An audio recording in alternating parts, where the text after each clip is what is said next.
Several students at the Clarence Fitzroy Brand College held a protest at the college on 12 February with claims that the CFBC president has suspended a student without reason. According to the students, CFBC President Dr. Jacqueline Austin suspended a student without just cause and fired a staff assistant in the student body elections campaigns. The president has been doing what she wanted. She actually fired a person who was voting for, campaigning for us. On Monday or Tuesday, she actually suspended my cousin because he stood up and talked to her, and also she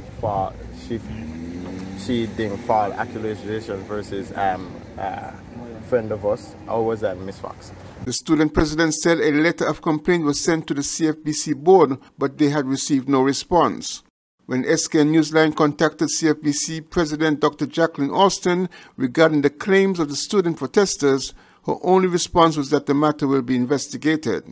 At the start of the protest, a CFBC official who refused to identify himself unsuccessfully attempted to remove the students from the campus.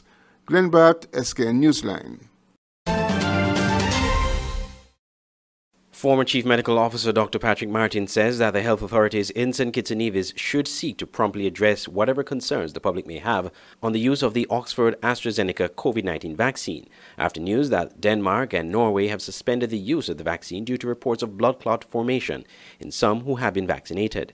Speaking to Skn Newsline Friday, Dr. Martin spoke to the fact that the European drug regulators have backed the use of AstraZeneca's COVID-19 vaccine on Thursday, saying its benefits outweighed the risks.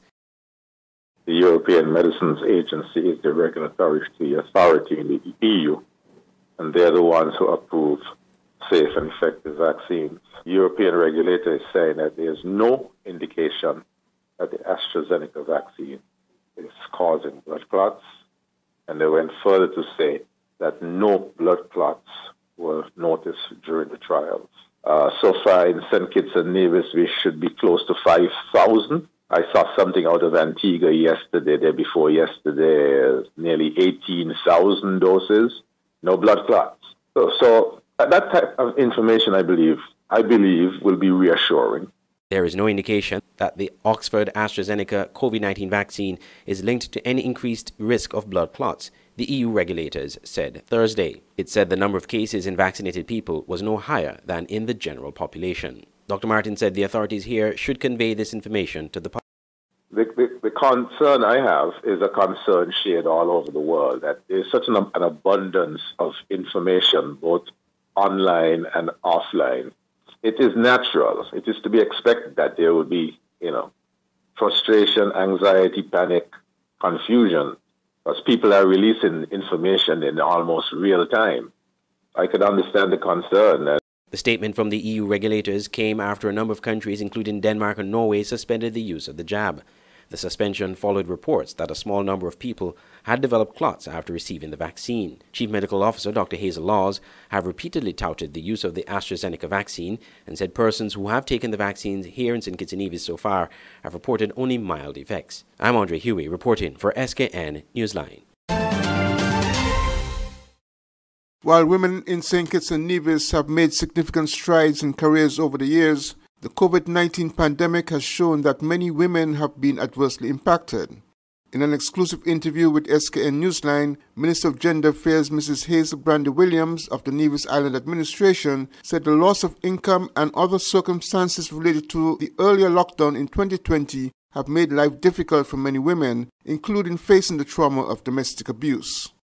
Yes, we have seen an increase, but bearing in mind that some cases were not reported, so I could only speak to those that were. Yes, we would have seen some increase in that area, and it is attributable to the fact that men in particular who would have lost their jobs and they feel demasculated, they cannot cope, and so in order for them to vent, they find not so good ways in venting, and it really boils down to abuse and domestic violence and things of that nature. Not physically, but mental and otherwise. In spite of the many challenges that women continue to face, however, there have been several cases of creativity and resourcefulness from women in Nevis, said Minister Brandy Williams, who pointed also to a program of assistance from the Nevis Island administration. Glenn Bart, Skn Newsline.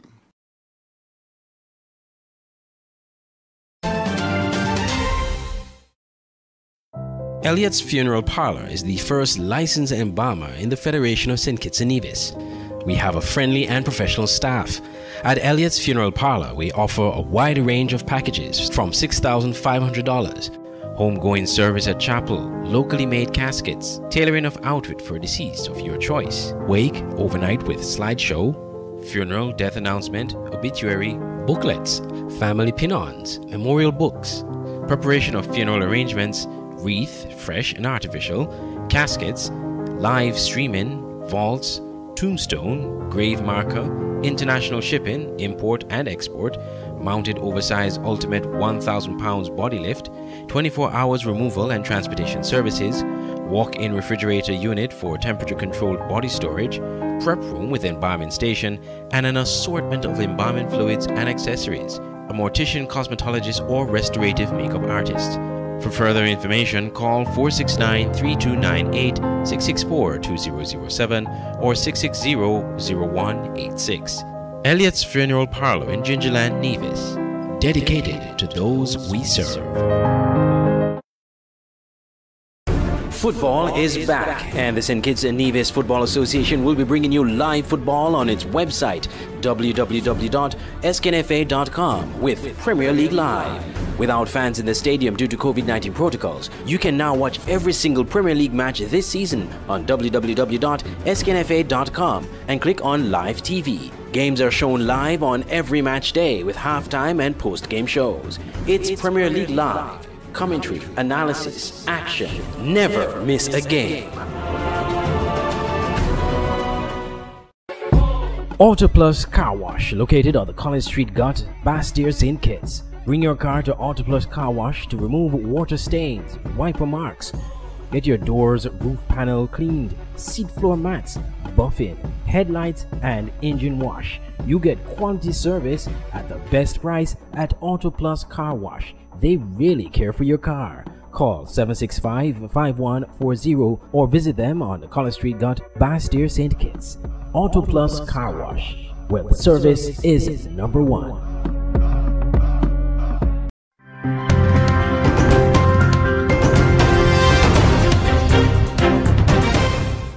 There has been no dearth of enthusiasm as persons continue to turn up in droves to get their COVID-19 jabs. Since Lucia rolled out its vaccination drive on February 17, 2021, with the main focus on frontliners, senior citizens, and people living with chronic health conditions. Despite hesitancy when talks of vaccines first surfaced, health officials are satisfied with the public's response thus far, with thousands vaccinated in the third week of the island's immunization campaign. As of Tuesday, March 9, 2021, a total of 10,437 doses of the Oxford AstraZeneca vaccine has been administered. The response at the various vaccination sites has been very encouraging. This level of interest we see as an appreciation by our citizens of the health benefits of the vaccines and the opportunity it presents for regaining some measure of normality as we continue to fight the COVID-19 pandemic. The vaccination campaign has been undertaken by bringing together partners across all sectors and with a wide range of interest. This partnership has started with us within the health sector, with the public and private healthcare practitioners undertaking national vaccination efforts collaboratively.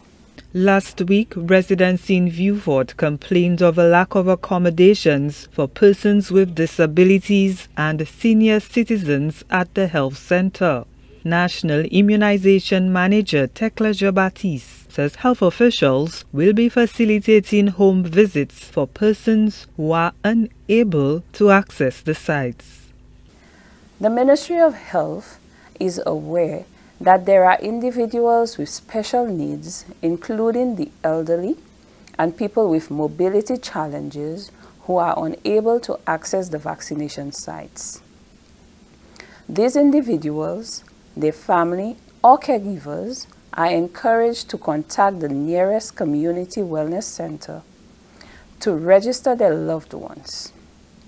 Vaccination will be facilitated through home visits by the community health nurses. To date, majority of the elderly homes have been covered and will be completed in the coming week. Omnibus operators, educators, and hospitality workers are encouraged to get the vaccine. These individuals are urged to walk with a proper form of ID when visiting the vaccine centers. It is important that these sectors are targeted, as people within these groupings are at medium risk of being exposed to COVID-19. Persons working in the transportation sector, such as minibus drivers, teachers, and tourism sector workers, are advised to access the community vaccination sites to access the vaccine. In the coming weeks, mass vaccination exercises will be undertaken for the second phase of our campaign. We encourage people who fall within phase 2 to pre-register to receive their vaccine. Pre-registering is valuable to us at the Ministry of Health, as it assists us in our forward planning for the logistics and resources required at vaccination sites. The drive is continuing in communities across St. Lucia in the days and weeks ahead. On Saturday, March 13, 2021, vaccines will be administered at the Corinth Secondary School and Canneries Town Hall. Persons are encouraged to walk with a light snack and water, as there is likely to be some waiting time during the process. Gina Filippi, HDS News Force.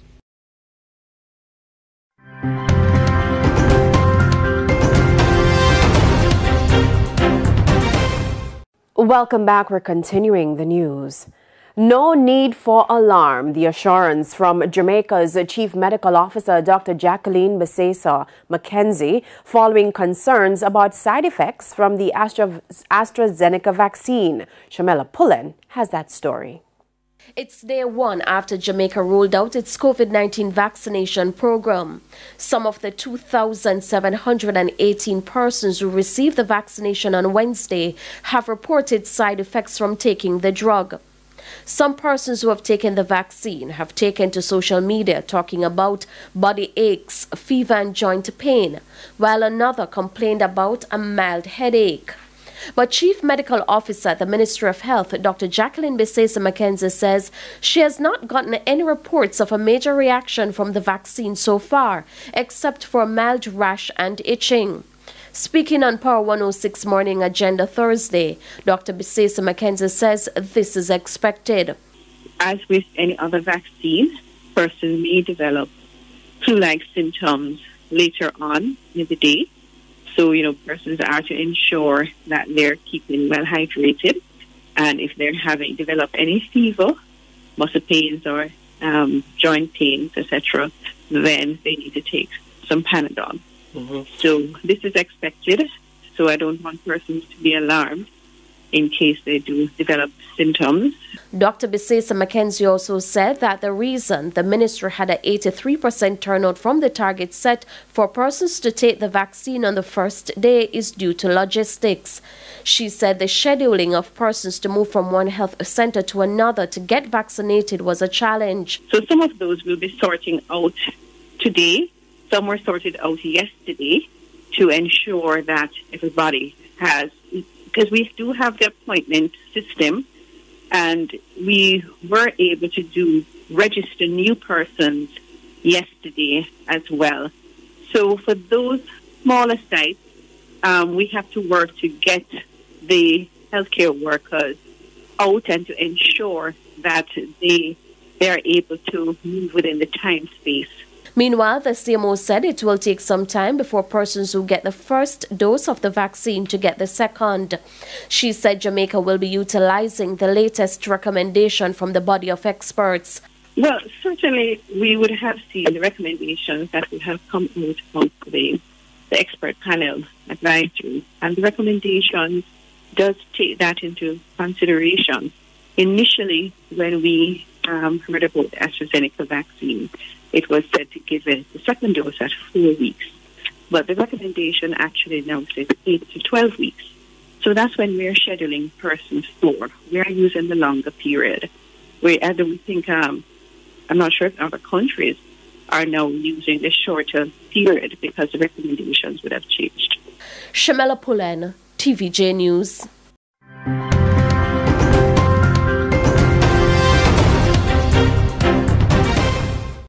The World Health Organization says there's no reason to stop the use of the Oxford AstraZeneca coronavirus vaccine.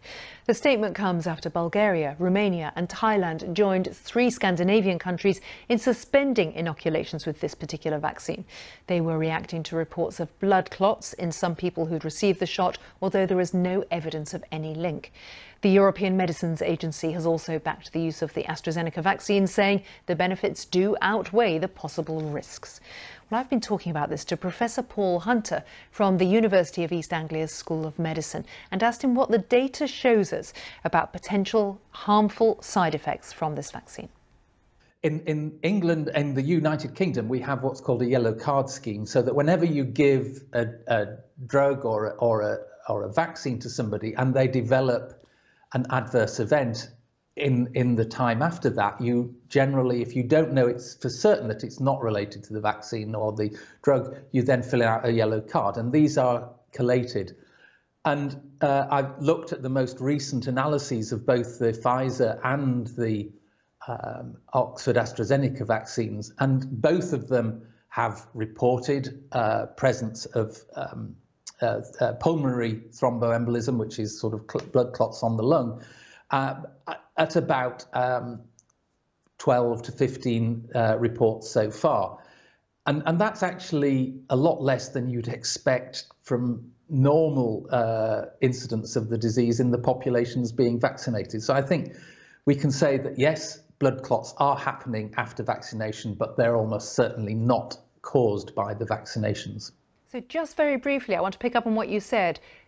Is it the case that there's just as much risk or lack of risk with, say, Pfizer as there is with AstraZeneca?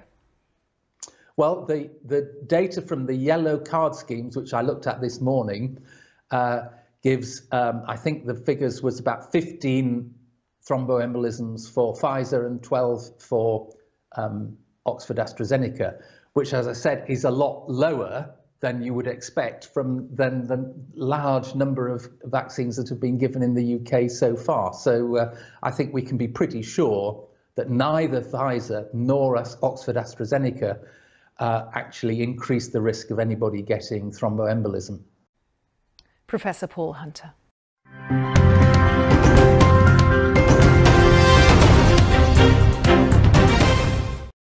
Now let's go to Myanmar, where the military government has accused Aung San Suu Kyi, whose government was overthrown in the coup, of accepting an illegal payment of $600,000, an allegation that they could potentially use to end her political career. Ms. Suu Kyi has overwhelmingly defeated the military government in every election since democracy was restored in Myanmar 10 years ago. Here's the moment they made those allegations. Former Yangon Regional Minister Pho Min Tain said he himself gave Aung San Suu Kyi $600,000 and 7 kilograms of gold between December 2017 and March 2018. Well, meanwhile, at least 7 people are now confirmed to have died in the protest today. Amnesty International has said there is evidence the military is using battlefield weaponry to carry out predetermined killings. Thin Lay Win is a Burmese journalist based in Rome who's been following the events. I asked her what she makes of the military's corruption allegations. These charges are not unexpected. Since day one, we've expected that, the army or the junta is going to try whatever way they can to try and decimate the NLD and Aung San Suu Kyi. Like you said, they talked about the import-export license over her walkie-talkies. Originally, the coup, the justification for the coup was that there was widespread electoral fraud, and now this is being charged at. I mean, it's ridiculous. Even if that was true, that is not an excuse for a coup. A lot of people's take is that what they're trying to do is to decimate the NLD as well as Aung San Suu Kyi's political career, because like you just said, when they have absolutely zero chance, the military and its proxy political party, to win any elections as long as the NLD runs in these elections. Well, they say that they are on the path to democracy, that there is an election that they are planning. They've also said the international community needs to keep out of our internal affairs. How do you respond to that? Because when you look at the response from the international community, they've issued some sanctions, they've put out some statements condemning it, but frankly, there are many reports and many people within Myanmar who say they feel alone. Oh, absolutely. I'm still in touch with a lot of my friends and former colleagues, and they feel extremely frustrated and questioned, what is it going to take for the international community to actually take any kind of action that will make the military stop and listen? Because remember, this charges against, against Dosu about the illegal payments came just hours after the United Nations Security Council statement, which condemned the violence. Since then, there has been more killings. So, we've also seen all these footages and images in the last week of protesters being shot and killed, neighborhoods all around the country being terrorized. That does not look to me like a country on the path of democracy. Of course, the military has always maintained that anything that happens in the country is an internal issue and that they are the guardians of the democracy and constitution. But they have also proved time and again that that is just not true. And Amnesty has now put out this report saying there's extensive evidence of systematic and premeditated killings. And the BBC had some exclusive reports yesterday with police who had defected and said that they were ordered to shoot at protesters. Every day it feels like the situation is getting more bloody, more brutal. It doesn't feel like an exaggeration when these demonstrators, journalists covering the story say that we go out every day risking our lives. Oh, it's absolutely, you're absolutely right. The escalation has gotten so much worse in the last couple of days. And, like you said, the Amnesty said that, the junta has deployed, battlefield weaponry. But I want to make it clear that there are no two sides to this. It has been extremely one-sided so far, the violence. This is not a war zone or a battlefield. It is a massacre. It's a slaughter against unarmed protesters by the security forces.